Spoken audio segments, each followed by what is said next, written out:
गुरु प्यारी साथ संगत जी, आज फिर से एक सुंदर सी साखी आप सभी को सुनाने जा रही हूँ। आज की जो साखी है वो हमारी इस दुनिया से बहुत मिलती जुलती है। मतलब कह लीजिए कि हम में से हर तीसरा इंसान ऐसी स्थिति को फेस जरूर करना पड़ता है उसको। आज की साखी का जो टाइटल है वो ये है, आधा सच आधा झूठ।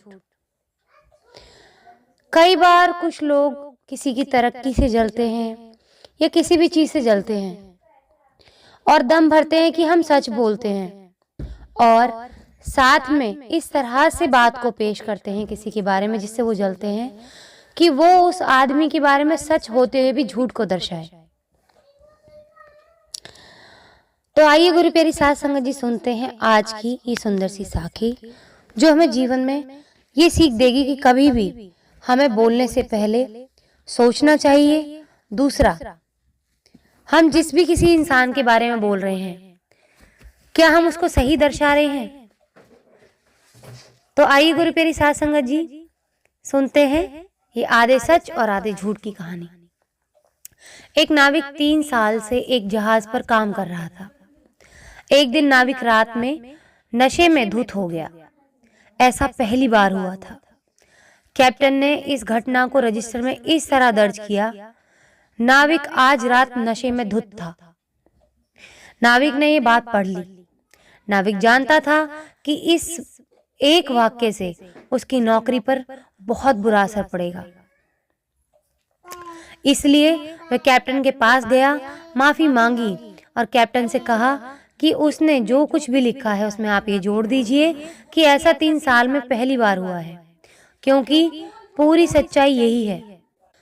तो गुरु प्यारी साथ संगत जी, कैप्टन ने इस बात से साफ इनकार कर दिया और उसने कहा मैंने जो कुछ भी लिखा है, रजिस्टर में जो भी कुछ दर्ज किया गया है वो सच है और वही सच है, क्योंकि कैप्टन उससे बहुत जलता था।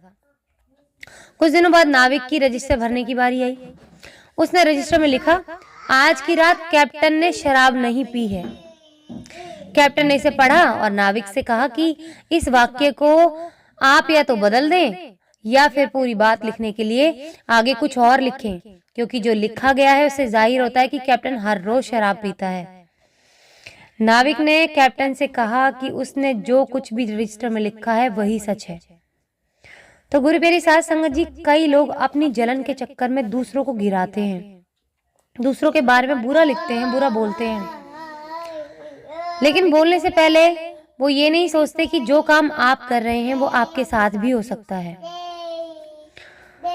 दोनों बातें यही सही है, लेकिन दोनों से जो संदेश मिलता है वो झूठ के समान है। आप खुद ही सोच के देखिए, जब चिढ़ की वजह से कैप्टन ने उसके नाविक के बारे में लिखा कि आज रात नशे में धुत था नाविक, और लिखा क्या उसने, लिखने के बाद में क्या असर पड़ा कि जो नाविक है वो हर रोज रात को नशे में धुत मिलता है। इसका मतलब तो यही था। उसका बदला लेने के लिए नाविक ने उसको समझाने के लिए कि जो तुमने मेरे बारे में लिखा, क्योंकि मैंने 3 साल से कभी भी शराब नहीं पी थी, तुमने ये लिखा कि मैं आज रात नशे में धुत था, तो इसका मतलब यही था कि मैं 3 साल से शराब पीता आ रहा हूं, तुमने मेरी बात नहीं मानी। इसीलिए नाविक ने भी उसको सबक सिखाने के लिए कि जो तुमने मेरे साथ किया है अब वो तुम भुगतो, तो उसने भी, कैप्टन ने रात को शराब नहीं पी थी लिख दिया, और इससे यही असर पड़ा। यही पता चलता है कि हर रात कैप्टन शराब पीता था। तो पहले किसी का बुरा करने से पहले इंसान को सोचना चाहिए कि वो बुरा हमारे साथ भी हो सकता है। किसी पर आप कीचड़ उछालेंगे तो वो कीचड़ हमारे ऊपर भी उछल सकता है। दोनों ही बातें सही थी, लेकिन दोनों को जिस तरीके से पेश किया गया, उनके पेश करने के ढंग से लगता है कि वो सिर्फ और सिर्फ झूठ थी, उसमें कोई भी सच्चाई नहीं थी।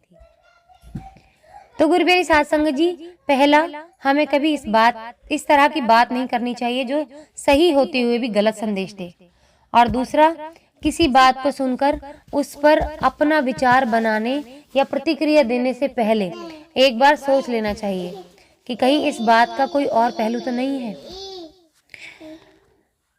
हमारे जीवन में आसपास ऐसा बहुत कुछ होता है जब हम ऐसा ही काम करते हैं। भगवान हमें हर घड़ी देख रहे होते हैं।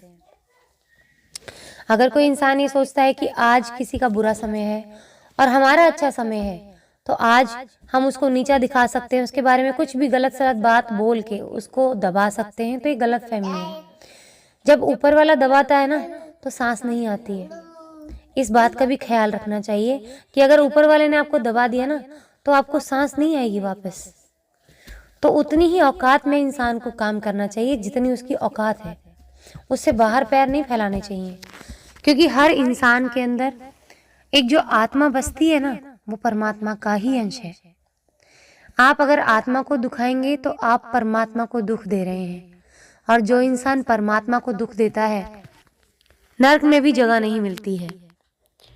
जन्म जन्मांतर तक वो तरसता रहता है। उससे भगवान सुमिरन का भी हक छीन लेते हैं, और जिस इंसान से सुमिरन का हक छीन जाए, उसका पार उतरना पॉसिबल ही नहीं है। तो कभी भी कोई बुरा काम करने से पहले इंसान को ये देखना चाहिए कि आपसे ऊपर भी सबसे बड़ी ताकत ऊपर बैठी हुई है। आप एक छोटी सी ताकत, छोटी सी आपके अंदर कोई स्ट्रेंथ क्या मिल गई आपको, तो आप ये सोचने लग जाते हैं हम बहुत ताकतवर हैं, और सामने वाले पे अगर दुविधा क्या पड़ती है, आप उसको बहुत कमजोर समझने लग जाते हैं। तो सामने वाला कभी कमजोर नहीं होता, और आप कभी ताकतवर हो ही नहीं सकते। जो लोग दिन में 50 बार भगवान का नाम लेते हैं और 100 बार किसी का दिल दुखाते हैं, तो ऐसे 50 बार भगवान का नाम लेने का कोई अर्थ नहीं। ये तो सिर्फ दिखावा है। अपने मन को क्या, जग दिखावे को, जग के लिए तसल्ली कर रहे हैं आपके, हाँ हाँ हम भगवान का नाम ले रहे हैं। और कहीं इंसान को गलत फहमी है कि हम पाप कर्म करके, किसी का दिल दुखा के हम भगवान का नाम लेंगे और हम तर जाएंगे, तो बहुत बड़ी भूल है, बहुत बड़ी भूल है। जरूर कहा गया था गीता के अंदर कि कलयुग में जो भगवान का नाम लेगा उसकी जो पूजा होगी वो यज्ञ के समान होगी।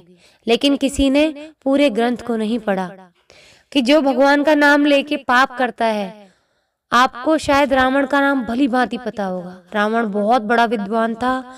उसने भगवान शंकर को मनाया था। उसने तीनों लोगों पर विजय प्राप्त की थी। गुरु प्यारी साध संगत जी, भगवान का नाम लेने के बाद भी, उनकी पूजा करने के बाद भी उसका संहार हुआ, और वो इसलिए हुआ क्योंकि उसने पाप किए थे। तो पाप की सजा तो जरूर मिलती है।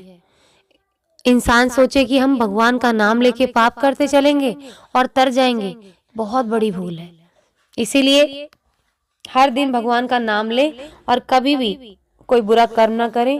बुरे कर्मों में किसी का दिल दुखाना भी आता है, तो ऐसे काम ना कीजिए जिससे आत्मा दुखे। आत्मा सो परमात्मा। आज इसी के साथ इस सुंदर सी साखी को यहीं समाप्त करना चाहूंगी। मिलती हूँ आपसे अपनी अगली वीडियो में नई साखी के साथ। तब तक के लिए खुश रहें, सुमिरन करते रहें, सच्ची सेवा करते रहें।